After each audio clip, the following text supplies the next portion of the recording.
Hello, my friends. Master Sommelier Peter Neptune here with another edition of my YouTube channel. Welcome, and thanks for watching.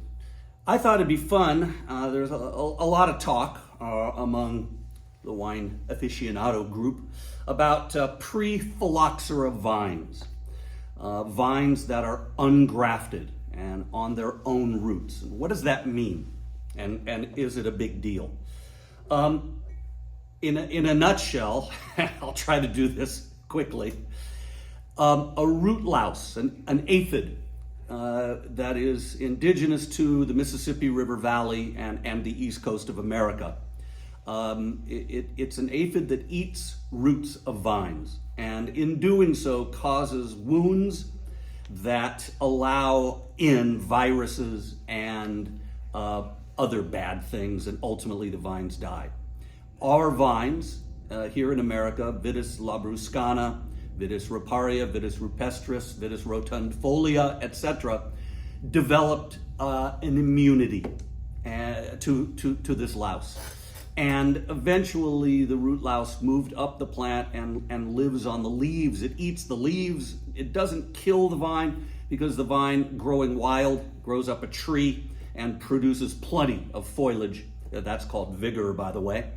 And they live, I wouldn't say symbiotically, but the vines survive.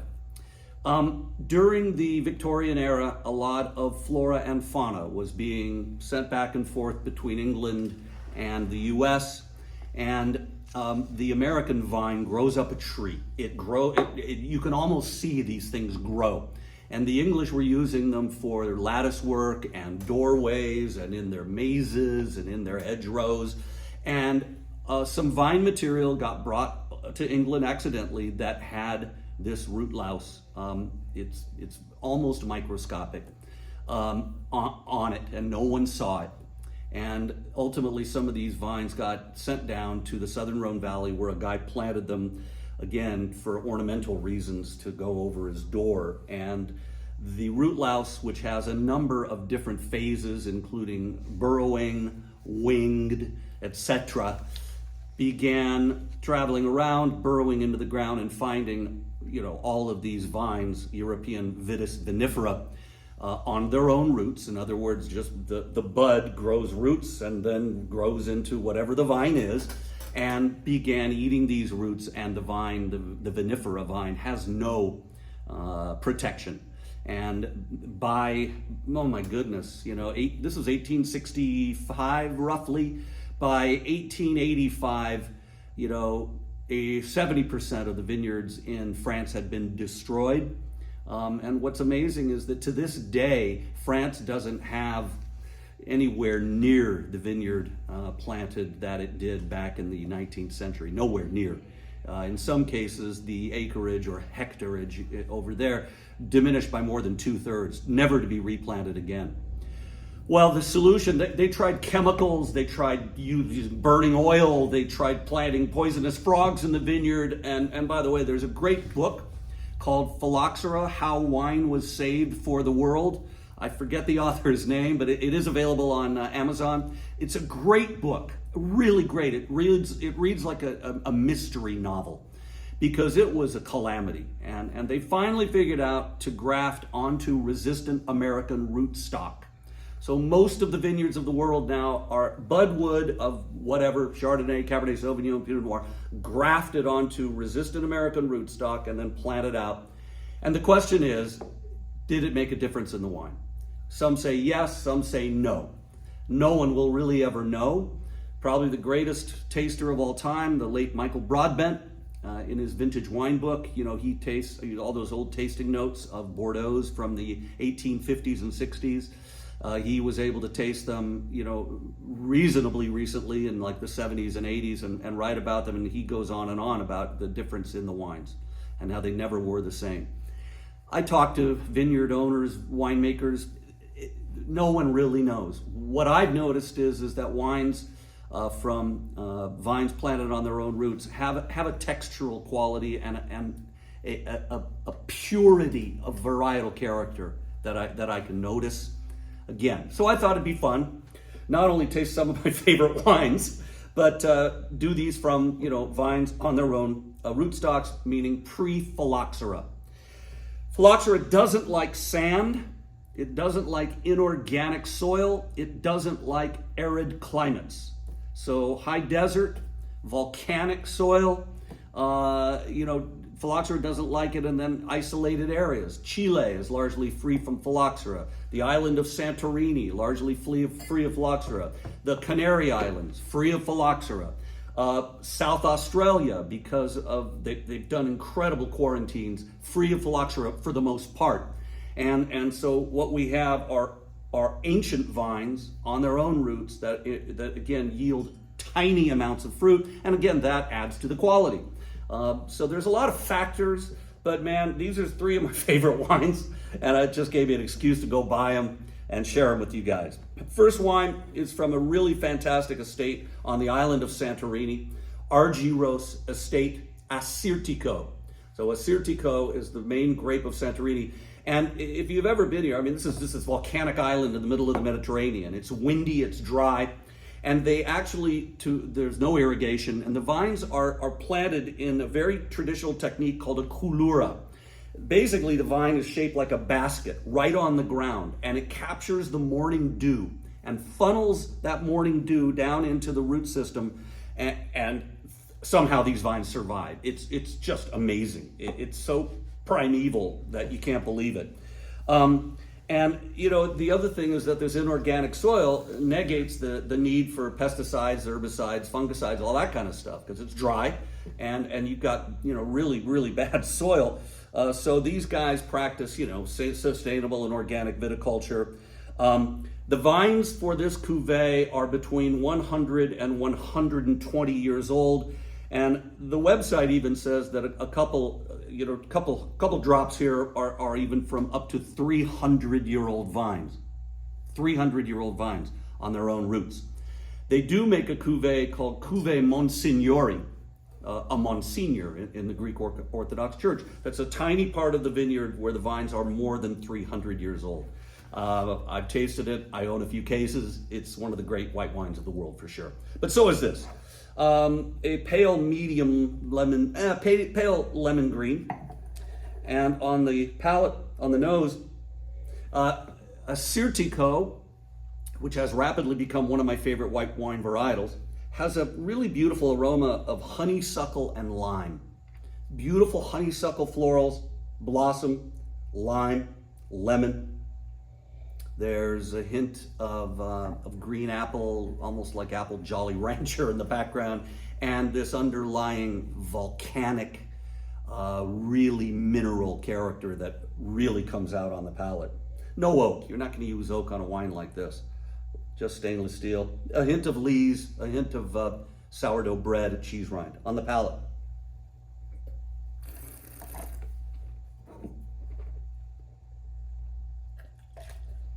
It's the mouthfeel. It's the mouthfeel. It's just absolutely saturated. Incredible saline mineral. Lime, honeysuckle, dry, acidity medium plus, body medium plus, intensity medium plus to pronounced. Just, I can't, it's almost hard to describe the way this wine feels on the palate. It's absolutely stunning. Magnificent wine. Just really full-bodied. Incredibly intense, long finish, driven by this saline minerality, lime, honeysuckle. Perfect wine. This will age for 10 to 15 years.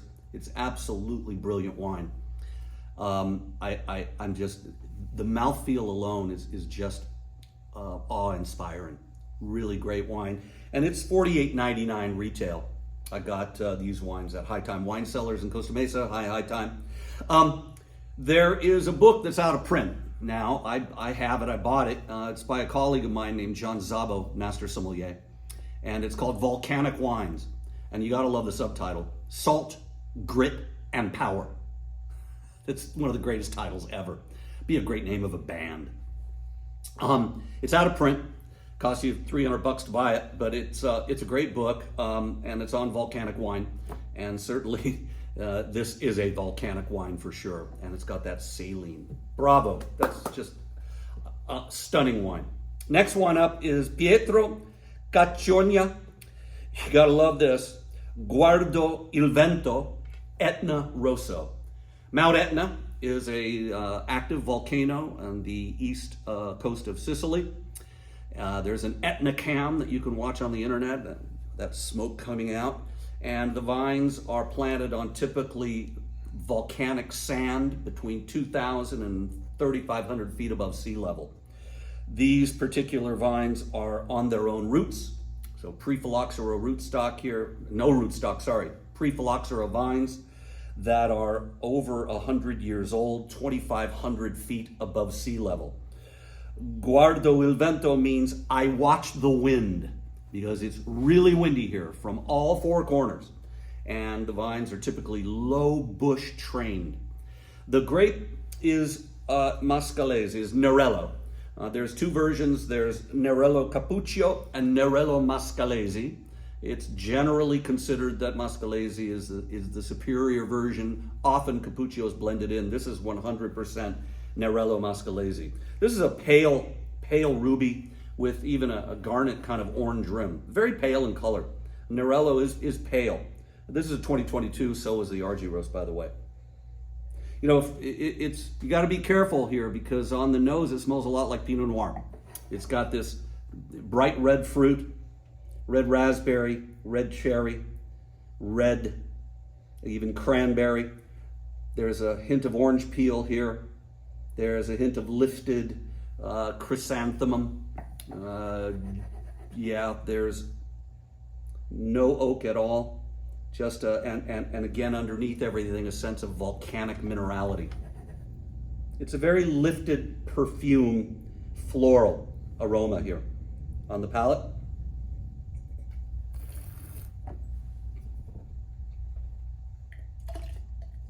Dry, acidity medium plus, tannin. Whoa, so this isn't Pinot Noir. Tannin's high. So here now, all of a sudden you go, uh-oh, is this Nebbiolo? This would be a good one to throw into a blind tasting, because it's just like, whoa, high tannin, really grippy, really gritty, salt, grit, and power. A lot of dark volcanic mineral earth here. A sense of just this dark earthy character. Again, red fruit. But boy, really overtaken by this, powerful mouthfeel, a lot of tannin, a lot of grip. The finish is very long. The wine's very good. It could use a 1 hour decant, an hour ago, splash decant. And boy, this is a trippy wine because it is very pale in color. So, I'd look at it, I'd smell it, I'd think maybe I'm headed down Pinot Noir world. And then you go, no, the tannins are so high. Oh, I'm going to change my deal. Well, it looks like Nebbiolo. Maybe I got Barolo here, but it doesn't smell like Nebbiolo. Doesn't have the rose petal. Doesn't have, that kind of. So this is a really, a wine that I would think, as sommeliers are getting more into the Etna wines, both Bianco and Rosso, I would think this is a good wine these wines are great to be tasting and be aware of. And I don't know, try to figure out how can I go here in a blind tasting. It's a very good wine. Needs a decant and probably would benefit from about another 5-8 years of bottle aging. Last up is a favorite of mine, 2019 Yalumba Tricentenary Grenache Barossa Valley. This is $54.99. And this is from vines that were planted in 1889. So we're talking how am I looking? 130-year-old vines here on their own roots? Yeah, it's incredible. Bush trained, dry farmed. And the hallmark of this wine from their website is a 249-day post-ferment maceration. I have never heard of a maceration lasting well longer than a half a year. I've never heard of it. So, I'm pretty familiar with this wine. I buy it. I have some in my cellar. It's one of the great Grenaches of the world. But let's check out this 2019, which is a solid pale ruby. And that's a ruby color. No change at the rim. Oh, man. On the nose, An absolutely powerful, pronounced intensity developing, beautiful, lifted, bright strawberry jam, cherry confiture, red raspberry, black raspberry, the orange peel character, the lemon peel. There's a hint of clove, of cinnamon, of spice, but I don't think this sees any new oak.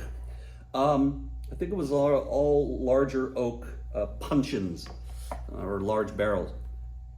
This is just so perfumed, so lifted. It's just absolutely gorgeous. It smells like a Pinot Noir, if Pinot Noir and Grenache had a child. It's got the lifted perfume and boiled beetroot of Pinot Noir and that beautiful red, sappy strawberry fruit of Grenache on the palate.